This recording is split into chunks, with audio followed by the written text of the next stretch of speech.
Vous dépensez sur Google Ads et vous ne savez même pas comment rechercher correctement des mots-clés. Bienvenue dans cette nouvelle édition du SAV. Aujourd'hui, je vais répondre à vos questions les plus brûlantes, encore une fois, sur les différentes thématiques publicitaires et marketing digital qu'on peut recevoir sur YouTube, LinkedIn, même par email. C'est hyper important de regarder cette vidéo jusqu'au bout parce que je vais répondre à des erreurs et je vais vous permettre d'identifier des erreurs que tout le monde fait. Même moi, quand j'ai commencé sur le monde publicitaire, je faisais ces erreurs-là et c'est des erreurs qui vous font perdre énormément de l'argent. C'est pas le moment de perdre de l'argent, on est en plein peak season, le Black Friday, les soldes, la fin d'année approche. C'est vraiment pas le moment de commettre ces erreurs-là et de gaspiller votre argent. Sans plus tarder, on va commencer avec la première question qui est: comment trouver des mots-clés sur Google Ads? Alors, la première méthode pour trouver correctement des mots-clés, c'est tout simplement d'utiliser vos ressources et vos ressources humaines. Déjà, c'est de se dire à la personne qui est en charge justement de la publicité, elle connaît votre entreprise, elle connaît vos produits, elle peut déjà brainstormer sur tous les mots-clés à quels elle imagine pour trouver déjà des premiers types de recherche, ce qui va être très important. L'idée après, c'est de ne pas garder ces idées-là tout seul, c'est aussi d'aller voir avec les équipes peut-être un produit comment vous feriez pour trouver un tel produit, une telle catégorie de produits. Ça va vraiment vous permettre d'avoir déjà des premières idées larges finalement pour pouvoir permettre d'identifier vos produits. Parce que si vous êtes en capacité de les identifier comme ça, peut-être que vos utilisateurs, et c'est très probable, qu'ils vont essayer de les retrouver de cette façon-là. Donc vraiment, la première étape, c'est de faire un brainstorming et d'aller rechercher tout ce qui est autour de votre produit, de votre catégorie de produits, des services que vous pouvez proposer au sein de votre entreprise pour utiliser ces mots-clés-là. La deuxième méthode qui est très pratique parce qu'elle est totalement gratuite et vous l'avez déjà à disposition, mais je pense que vous la sous-exploitez, c'est d'utiliser le Keyword Planner. Le Keyword Planner, c'est dans Google Ads. C'est un outil qui est mis à disposition pour tous et encore une fois gratuitement parce que c'est dans la plateforme de Google Ads qui va vous permettre de faire des recherches et de voir aussi donc les volumes, le niveau de concurrence et les CPC. L'avantage par rapport à la première méthode, c'est que là, vous n'aurez pas de biais parce que là, c'est personne qui recherchait les mots-clés. Là, c'est vraiment Google qui va juger votre mot pour le pouvoir déterminer vraiment sa pertinence et sa cohérence au sein de vos annonces, ce qui va vous permettre de savoir si au final vous l'utilisez ou pas. Et donc sur le Keyword Planner, vous pouvez mettre donc vos premières idées, vous pouvez aussi mettre les URL de certaines catégories de pages de votre site et vous allez voir tout ce que Google est en capacité de trouver. Comme ça, vous avez un mot-clé et ça va venir même l'élargir et ça va créer un premier cocon sémantique. Ça, c'est vraiment l'avantage de cette méthode-là, c'est qu'on a vraiment les volumes de recherche, le niveau de concurrence et les niveaux de CPC. Ça peut vous permettre aussi de savoir si, par exemple, vous allez enchérir sur ce mot-clé-là en expression en exact ou en large, qui sont des décisions de fait pas à négliger et ça vous permet vraiment d'avoir des données chiffrées plutôt que d'avoir un billet parce que vous pensez que tel mot-clé est performant alors que peut-être qu'en fait pas du tout. Ce mot-clé-là vous coûte trop cher et vous convertissez même pas suffisamment dessus parce qu'en fait vous n'avez pas les niveaux de budget suffisants pour diffuser correctement sur ce mot-clé là. Donc vraiment on fait du brainstorming, c'est bien, mais il faut le coupler avec un outil qui vous permet d'évaluer la pertinence de ces mots-clés là comme le Keyword Planner. Et si vous voulez quand même aller encore plus loin, il y a une troisième méthode qui va être utiliser un outil tiers. Le plus connu, c'est SEMrush. Ça, c'est un outil qui est très utilisé aussi bien pour le SEO, le référencement naturel, que pour la recherche de mots-clés sur Google Ads. Parce que, encore une fois, vous allez pouvoir avoir des données sur les mots-clés et avoir les cocons sémantiques, donc tout l'univers qui va se créer autour d'un même mot.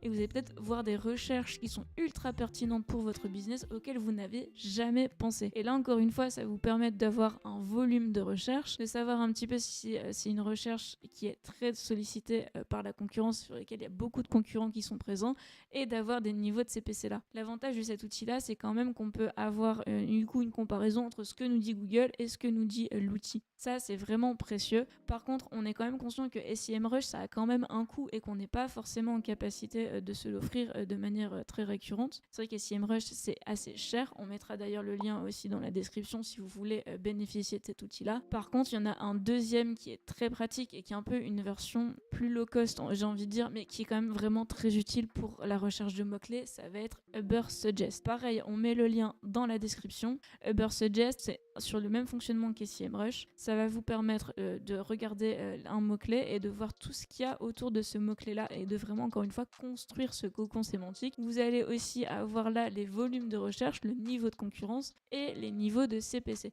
C'est ultra précieux vraiment d'avoir un outil comme ça parce que vraiment, au-delà de simplement brainstormer, encore une fois, ça vous permet vraiment d'avoir des données qui sont chiffrées. Et aussi, on peut se dire qu'on sort d'un outil qui est utilisé par Google Ads. Après, si vous voulez vraiment utiliser des méthodes gratuites et pas payer un outil cher, brainstormer et utiliser le Keyword Planner, c'est déjà un premier pas. On vous met du coup le lien d'SEMrush et d'Ubersuggest dans la description. Donc vraiment, les 3 meilleures méthodes pour trouver des mots-clés, c'est de brainstormer, d'utiliser le Keyword Planner et se servir d'un outil tiers tel que SEMrush et Ubersuggest. La deuxième question de ce SAV, c'est est-ce que DemandGen va complètement remplacer Facebook? Alors déjà, moi je voudrais revenir sur pourquoi aujourd'hui on dit que DemandGen va remplacer Facebook. C'est parce que tout simplement vous avez peut-être reçu des emails de vos account managers de Google pour dire que DemandGen is the new Meta. Parce qu'on retrouve énormément de similarités entre DemandGen et Meta. On va utiliser des creatives qui va être de l'image, de la vidéo, là où on sait que Facebook est très fort sur ces contenus-là à pousser. C'est vraiment les choses qui sont mises en avant aujourd'hui dessus. On dit aussi que ça ressemble énormément à Meta sur les leviers que ça peut toucher parce que ça va toucher Discover, qui est le fil d'actualité de Google, Gmail, qui est aussi le moyen de communiquer un service de messagerie, et on va aussi avoir YouTube et YouTube Shorts parce que YouTube est beaucoup plus utilisé comme un réseau social aujourd'hui et donc c'est aussi l'un des gros leviers à toucher pour cette fin d'année 2024 et 2025 à venir, c'est d'avoir du contenu qui va être sur YouTube. Donc à la fois YouTube et YouTube Shorts. Pour rappel, oui, les campagnes Performance Max, elles utilisent YouTube, mais pas nécessairement tous les canaux de YouTube. DemandGen, ça va vraiment permettre de combler ce niveau-là. Et pourquoi c'est ultra précieux? Parce qu'en fait, aujourd'hui, vos utilisateurs, ils sont sur YouTube. DemandGen, derrière cette promesse-là, c'est de toucher les utilisateurs aussi dans leur recherche. DemandGen, la promesse aussi, c'est de toucher vos utilisateurs plutôt sur le milieu de funnel. On sait que Performance Max est très fort pour aller chercher le haut de funnel et le bas de funnel, mais le milieu de funnel, il était difficilement adressable. C'est là où DemandGen intervient et c'est ultra précieux d'avoir une campagne milieu de funnel qui va diffuser sur tous ces autres points de contact que vous pouvez avoir avec vos utilisateurs pour finalement convertir et acheter. Et après, il y a aussi un autre point sur lequel on compare DemandGen à Meta, c'est parce que Meta, on utilise des audiences similaires, donc les lookalike, et Google, lui, a totalement supprimé ces audiences-là similaires. Et bien, ils ont supprimé pour la plupart des campagnes, mais pas pour DemandGen. Pour DemandGen, utiliser des audiences similaires, c'est encore possible, et c'est là où c'est précieux, et je pense que c'est aussi pour ça qu'on a tendance à dire que DemandGen est le nouveau Meta, parce qu'en fait, on a du coup ce format image-vidéo, avec encore des titres et des descriptions, et on peut utiliser des signaux d'audience avec des audiences similaires, et c'est là où on a tendance à dire que ça ressemble énormément à Meta, d'autant plus que ça va toucher YouTube et Discover. Donc c'est pour ça qu'aujourd'hui, on a tendance à comparer DemandGen à Meta.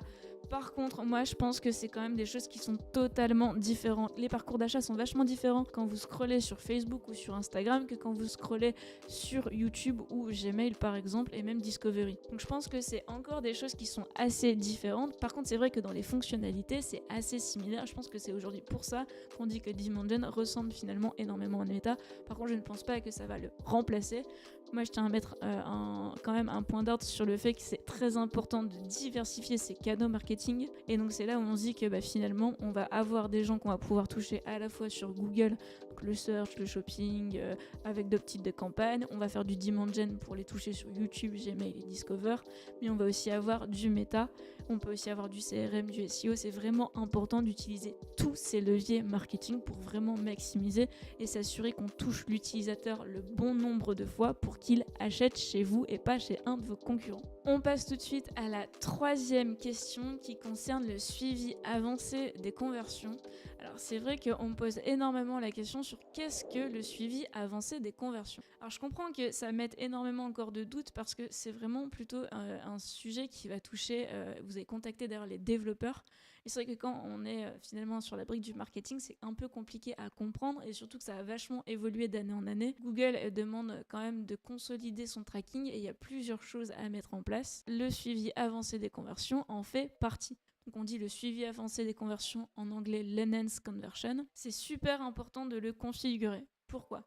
Parce qu'aujourd'hui, vous le savez, vos utilisateurs, ils ont plusieurs points de contact avec votre marque, avec vos leviers marketing avant de convertir. Et donc, vous pouvez faire de l'acquisition, mais il va aussi y avoir du remarketing. Le suivi avancé des conversions vous permet de mieux mesurer et d'attribuer la conversion sur votre remarketing notamment. Pourquoi ? Parce qu'en fait, le suivi avancé des conversions, il va utiliser les données first party, donc qui sont les données que vous obtenez de vos utilisateurs directement depuis votre site via tout lui ce qu'il a pu renseigner, le nom, le téléphone, l'email, et ces données-là, elles sont hachées. Elles sont hachées pour respecter la vie privée et les données personnelles de vos utilisateurs. Je vous fais pas tout le laïus pour dire à quel point c'est important de respecter les données personnelles de vos utilisateurs. Il y a énormément, je pense, là de rappels aussi auprès de Google pour dire que c'est une obligation déjà, tout simplement en Europe. Le suivi avancé des conversions, du coup, ça va vraiment vous permettre de réconcilier votre donnée. Parce que si vous avez déjà un utilisateur qui a déjà vu vos annonces et qui a déjà des données, elles sont hachées, elles sont anonymisées, comme ça Google peut les utiliser quand même, et ça va vous permettre d'attribuer plus facilement vos conversions. Donc en fait, le suivi avancé des conversions, si je résume, ça c'est une donnée qui est anonymisée, qui va pouvoir vous permettre de mieux identifier la part de votre remarketing, et ça va vous permettre aussi à vous de savoir réellement le poids que Google Ads peut avoir. Ça permet vraiment de consolider les données et c'est hyper important aujourd'hui, mais ça l'était déjà, mais ça l'est de plus en plus. Il faut faire des campagnes Google Ads en s'assurant que son tracking est correctement implémenté. Donc moi, ce que j'appelle un tracking correctement implémenté, c'est la balise Google Ads, l'installation du suivi avancé des conversions, le consent mode V2, qui, je le rappelle aussi, là, est une obligation. Sur des plus gros sites, c'est aussi d'installer le server-side, qui sont des choses vraiment aujourd'hui essentielles, et la balise de remarketing. Il faut vraiment faire attention à bien avoir ces informations-là sur Google Ads, parce qu'en fait, sinon, on manque de données. Il y a des informations qu'on n'aura pas, et c'est compliqué de piloter un levier quand on n'a pas toutes les informations dessus. C'est très bête, mais s'il y a 20% d'écart en termes de volume de revenus, vous n'allez pas réattribuer les mêmes budgets marketing si vous avez 20% de plus sur ce canal-là. Et donc c'est là aussi où vous gaspillez énormément d'argent, c'est en manquant de transparence et de visibilité sur votre canal. Le suivi avancé des conversions, c'est l'un des éléments de notre checklist e-commerce. La checklist e-commerce, c'est vraiment un outil qui vous permet d'identifier toutes les erreurs qu'il ne faut surtout pas faire sur votre e-commerce. La checklist, elle est disponible dans la description. Je vous invite vivement à la télécharger pour ce peak season afin d'être sûr d'être prêt pour le Black Friday, pour les soldes et ne pas gaspiller de l'argent sur cette fin d'année. Et enfin, la dernière question qui remonte également le plus, c'est où Performance Max diffuse. Performance Max, ça diffuse sur plusieurs leviers. Le search, le shopping, le display, YouTube et Gmail. Sauf qu'on ne sait pas aujourd'hui dans Google Ads où vous dépensez votre argent. Et c'est quand même potentiellement une brèche à justement en gaspiller. Parce que si vous avez mis des creatives qui sont pas top du top pour le display, ou si vous avez pas mis de vidéos YouTube et que parce que Google, lui, va créer des vidéos YouTube pour vous, elles sont peut-être pas forcément quali par rapport à l'identité de marque que vous avez. Et donc vous diffusez, vous dépensez de l'argent pour du contenu qui n'est pas qualitatif et vous imaginez bien que votre utilisateur ne va pas convertir sur ces contenus. Sauf qu'aujourd'hui, encore une fois, dans Google Ads, on peut pas voir où on diffuse et combien de conversions et de valeurs de conversion on obtient de ces canaux. Par contre, il y a quand même des personnes qui se sont intéressées sur le sujet et qui ont créé des scripts. C'est notamment le cas de Mike Rhodes qui a créé un script qui permet de savoir exactement sur quels canaux on diffuse et de savoir le nombre de conversions, le retour sur investissement qu'on peut avoir. Le script, je le mets pareil dans la description pour que vous puissiez l'installer. C'est très facile d'installer un script. Il suffit de se rendre dans les actions groupées script et de l'installer. Il y a toutes les étapes aussi qui sont renseignées et il y a une vidéo sur la chaîne qui vous permet aussi d'installer ce script, mais surtout ici qui vous permet de savoir comment on l'interprète. Moi, aujourd'hui, je vous invite vraiment à faire l'étape et le bilan. C'est d'ailleurs, encore une fois, l'un des éléments de la checklist e-commerce qui est je vous rappelle, vous pouvez la télécharger dans la description. Aujourd'hui, il faut avoir le plus de transparence possible sur ces leviers de Google Ads. Et donc, ce script-là vous permet énormément de réconcilier la donnée. Les autres vidéos du SAV vont apparaître sur l'écran de fin. En tout cas, on fait attention parce que c'est pas les seules erreurs et moi, je vous le garantis, vous gaspillez votre argent.